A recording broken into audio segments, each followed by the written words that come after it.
guys, welcome back. Imagine waking up tomorrow morning believing every decision you make is entirely your own. You choose what news to read and what products to buy, what opinions to hold and who to trust, and even what words to use without ever questioning where those choices originated. Most of us like to believe we are fully independent thinkers. We value free, will be, because it sits at the center of personal responsibility in democratic societies. But what if the most powerful forms of influence are not the ones that shout the loudest? What if they're the ones we never notice at all?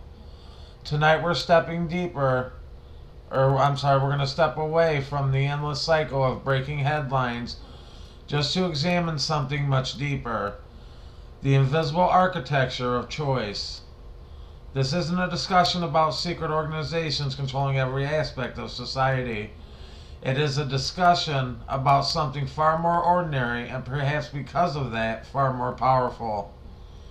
Our institutions, technologies, incentives, language, culture, algorithms, economic systems, and public policy all shape human behavior every single day. Most of this happens openly, much of it happens legally, but almost all of it happens quietly. Welcome back to the Unfiltered Political Lens.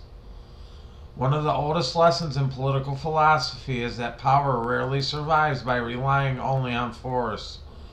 The history consistently shows that durable societies depend upon consent, incentives, social expectations, and shared beliefs. Governments write laws, businesses design products, and educators shape curriculum. Media organizations select our screens. Advertisers compete for our attention, and social networks reward certain behaviors while while discouraging others. None of these systems necessarily require malicious intent to influence us. Influence is simply built into their design whenever a system rewards one behavior over another. People gradually adapt. The adaptation slowly becomes culture. Economists have long understood that incentives matter, and that the political scientists have demonstrated that institutions shape our behavior. The behavioral economists such as Richard Thaler and Cass Sunstein introduced the concept of choice agriculture, explaining that the way options are presented influences the decisions without eliminating our freedom. This idea became known as nudging. A cafeteria that places healthier foods at eye level often sees healthier eating habits. Automatic enrollment dramatically increases retirement savings participation. Organ donations rates rise significantly in countries where participants is the default rather than requiring individuals to opt in. These examples all illustrate a critical point: that human beings do not always make decisions through careful, rational analysis. We rely on mental shortcuts, habits, and environmental cues. Whoever designs those environments inevitably influences the outcomes. The digital age has also expanded this influence beyond anything previous generations experienced before. Smartphones accompanying us almost every waking moment. Recommendations, algorithms decide which videos we watch and which news stories appear first, which advertisements follow us across the internet, and which voices gain visibility. These systems are not these systems are not reading our minds, but they are constantly learning patterns. Every click, pause, search, purchase, and interaction becomes another data point used to predict future behavior. The objective is often straightforward: maximize engagement. The longer attention remains focused on the platform, the more valuable the attention becomes. Yet maximizing engagement sometimes rewards the outrage, emotional intensity, controversy, and polarization because human psychology naturally responds more strongly to emotionally charged content than to a calm analysis. This creates an important distinction between the censorship and the amplification. Many discussions focus exclusively on what is removed. Equally important is what gets promoted. A platform does not necessarily need to silence competing viewpoints if its recommendation systems consistently prioritize certain content over others. The visibility option, instead, they consume the whatever appears first. The algorithms therefore become invisible editors of our public attention. Our physical environments shapes us just as profoundly as our digital one. The urban planners understand that the neighborhoods influence crime, transportation habits, physical health, and social interaction.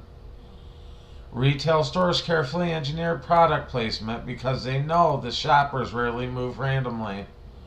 Grocery stores often place essential items deep inside the building so customers encounter additional products along the way.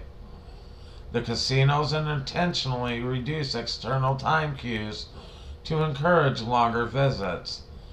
And streaming service automatically begin the next episode before the viewers consciously decide whether to continue watching. None of these examples eliminate individual choice. They simply alter the probability of certain choices occurring. And perhaps the most subtle form of influence comes through the language itself. Words do far more than describe reality. They actually help construct the mental categories through which we interpret reality.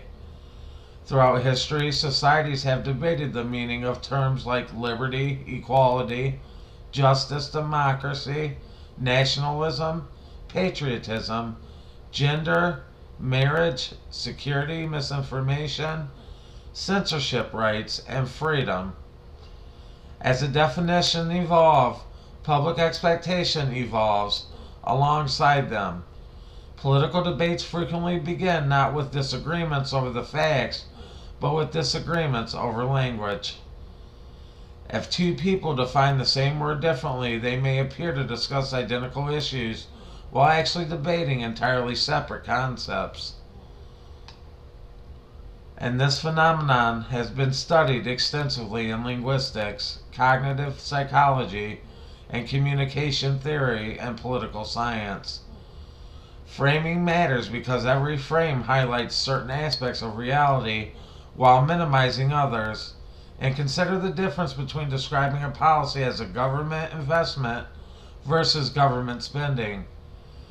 One emphasizes future returns, and the other emphasizes immediate cost. Neither phrase necessarily changes the underlying policy, yet each encourages different emotional responses.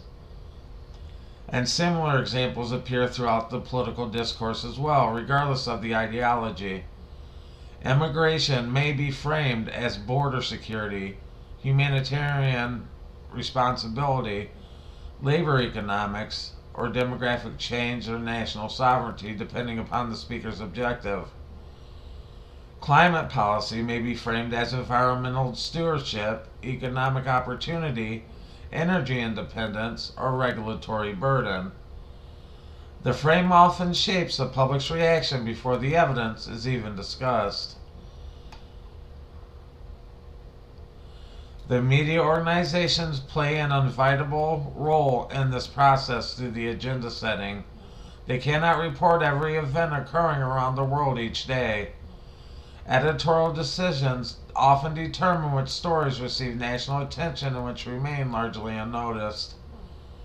Political scientist Bernard Cohen famously observed that the press may not always succeed in telling people what to think, but it is remarkably successful in telling people what to think about.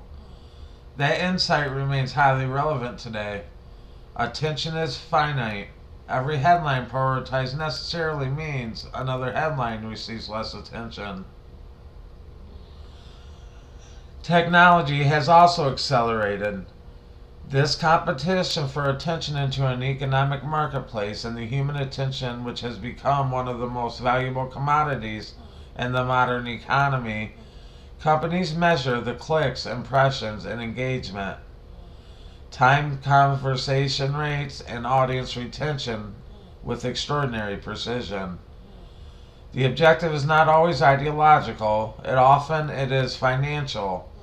Yet the financial incentives frequently produce political consequences because emotionally engaging content tends to outperform emotionally neutral information. The outrage spreads rapidly, and the fear spreads rapidly. Certainty spreads rapidly. Complexity rarely does. This constant competition affects the psychology. I'm sorry. This constant competition affects us psychologically, and endless notifications interrupt concentration. Infinite scrolling removes natural stopping points, and the personalized feeds reinforce existing interests and also sometimes create echo chambers where similar viewpoints become increasingly dominant. Confirmation bias, which is a tendency to favor information supporting existing beliefs, has always existed. Modern technology simply makes satisfying the biases faster and more convenient. And education represents another institution influencing society in ways often overlooked. The schools do far more than teach mathematics and science, literature, and history. They also transmit the civic norms like social expectations, cultural narratives, and habits of participation. Every curriculum involves choices about what receives emphasis and what receives lesser attention. This reality does not automatically imply indoctrination. It simply reflects the unavoidable fact that educational systems shape our future citizens alongside future workers. And the economic systems similarly shape behavior through incentives as well, rather than commands. Tax policies encourage certain investments, subsidies promote specific industries, interest rates influence borrowing and saving. Our housing regulations affect where families live, and the student loan structures influence educational decisions. Workplace expectations alter family routines as well. But none of these policies individually dictate our lives. Collectively, they create environments where some choices become easier while others become more difficult. And perhaps this is where the conversation becomes personal. Many of us sense that something has changed, even if we struggle to identify exactly what it is. Life often feels faster than previous generations described, and every platform competes for our attention. Every news cycle demands immediate reactions, and every controversy insists upon instant certainty. As we become so busy responding, what we really examine the systems producing the conditions we constantly react to. That realization has shaped much of this channel. Breaking news certainly matters, but understanding the structures beneath the headlines matters even more. I have heard every criticism imaginable.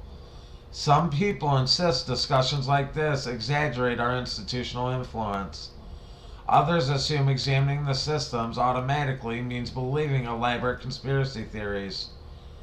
Neither conclusion reflects what this conversation is about. Institutions exist and incentives exist. Human psychology exists and markets exist. Governments exist, technologies exist, and each influences the behavior in measurable ways, documented across decades of academic research.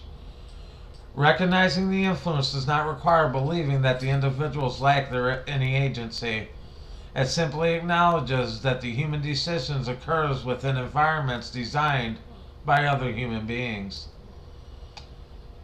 History reminds us that every generation inherits systems built by previous generations while simultaneously redesigning those systems for the future.